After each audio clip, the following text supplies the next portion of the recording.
Hello, dear friends. The global geopolitical landscape has shifted in just 24 hours. It's the end of an era. Opinion piece, crazy horse, fire horse, geopolitical heat, fiery purification, gradual preparation, disclosure agreement. Let's start. The year of the fire horse is galloping at full speed, in case anyone had any doubts.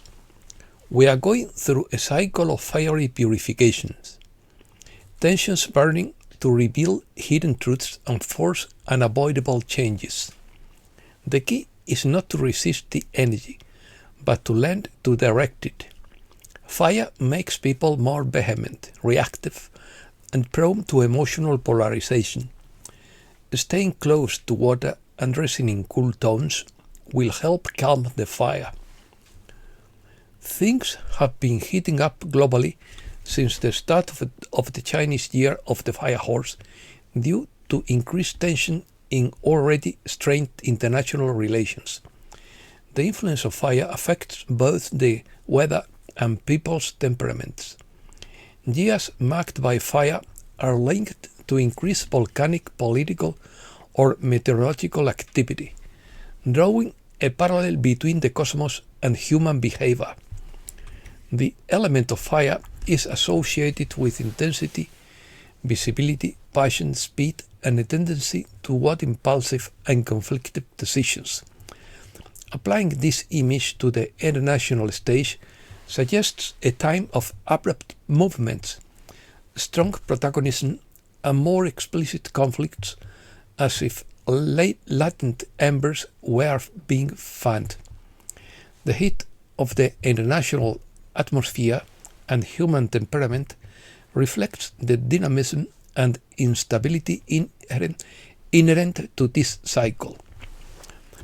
The horse symbolizes movement, independence, speed, and expansion. Fire amplifies these qualities, making them more extreme and difficult to contain. The horse represents energy, drive, and independence, while the element of fire symbolizes intensity, passion, and transformation. Therefore, a year ruled by the fire horse is often associated with abrupt changes, conflicts, or dynamic events. The horse represents energy in motion, drive, rebellion, and the desire for freedom. When this force is combined with the element of fire, an intense frequency is produced: passion, confrontation, rapid events, and transformations that are not always smooth. Industries associated with fire will dominate, from technology to any activity that generates energy and fire. Art, fashion, and cuisine also rely heavily on fire. These sectors are expected to receive more attention. Bunkers. In the last 18 months, more than 1,500 luxury bunkers have been sold in New Zealand to American billionaires, according to Mr. Poole.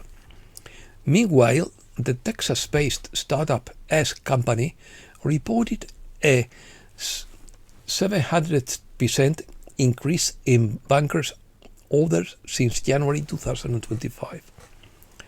Vivos Group completed a 575-unit underground city in South Dakota.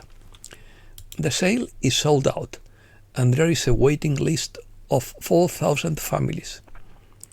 They are not preparing for earthquakes. They are preparing for what will happen when you discover the truth.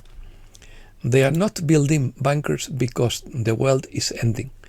They are building bunkers because their world is ending. All the billionaires who built a bunker have one thing in common.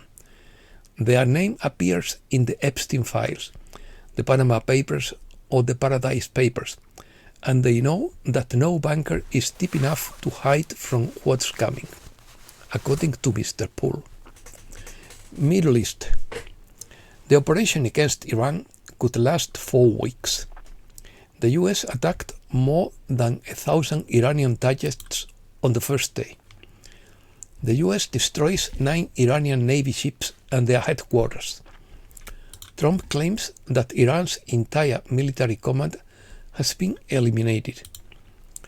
Trump believes that Khamenei's death could facilitate a diplomatic solution. Following Khamenei's death, Iran will be led by President Pezeshkian. Ahmadinejad's death denied. US denies Iran missiles hit the aircraft carrier Abraham Lincoln. Israel claims responsibility for the death of Khamenei and 40 other high-ranking officials. Israel closes border crossings with the Gaza Strip. Qatar intercepts waves of Iranian missiles as fighting in Doha is contained. Economy.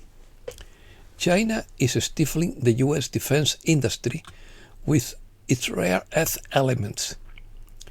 India announces the construction of its first smart city in Bengaluru.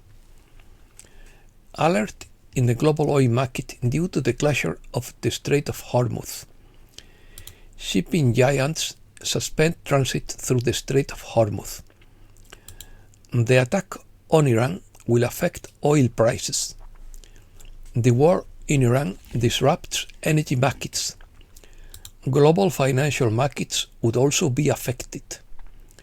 Gold would resume its accelerated growth after its recent moderate decline. Iran attacks Dubai's commercial zone in a new wave of attacks. First oil tanker attacked in the Strait of Hormuz, according to Oman.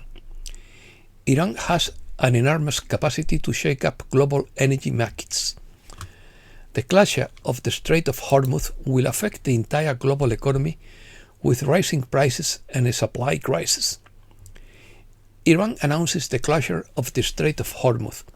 This maritime passage between Iran and Oman carries approximately 20% of the world's oil and 30% of its liquefied natural gas. This could send oil prices soaring to over $100 a barrel, triggering global inflation with stock markets plummeting due to volatility and shipping costs rising. Greenpeace faces a €290 million lawsuit for its protest against the Dakota Access Pipeline. Urban raccoons are being domesticated in the US. Europe. France sent its aircraft carrier to the Middle East. The Iranian community in London celebrates the death of Khamenei. Heavy snowfall and record-breaking frosts in Russian cities.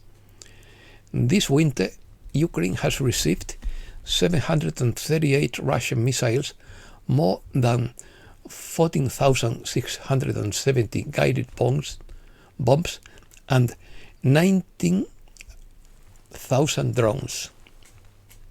Spain. Rent rises 8.1% in January. Interest in rural properties drives purchases to their highest level since 2007. Spain is projected to be the sixth most cyber-attacked country in 2025. Uber wants to launch taxi services flying taxis this year. Spain is among 10 candidates to host Canadian spherical moon that aims to replicate the lunar surface thanks to its 312 meters in height and 271 meters in diameter. It aspires to become in the world's largest spherical building. Americas. Organized crime is costing the Mexican economy dearly. The capture of El Mencho has had an exorbitant cost for Mexico. María Corina Machado announces her return to Venezuela in a few weeks. Colombia will deploy 246,000 military and police personnel to secure the upcoming elections. El Salvador, a key refuge to the hawksbill turtle. Bolivia registers its lowest gas production in 20 years. Ecuador increases taxes on Colombian products to 50%. Ecuador bets on mining despite popular mandate against its expansion. A debt to the IMF of more than $550 per capita jeopardizes Ecuador's future. Paraguay faces challenges due to the environmental requirements of the Mercosur-EU agreement. The Argentine Senate approved Milei's controversial labor reform. And that's all for today. Thanks a lot, dear friends.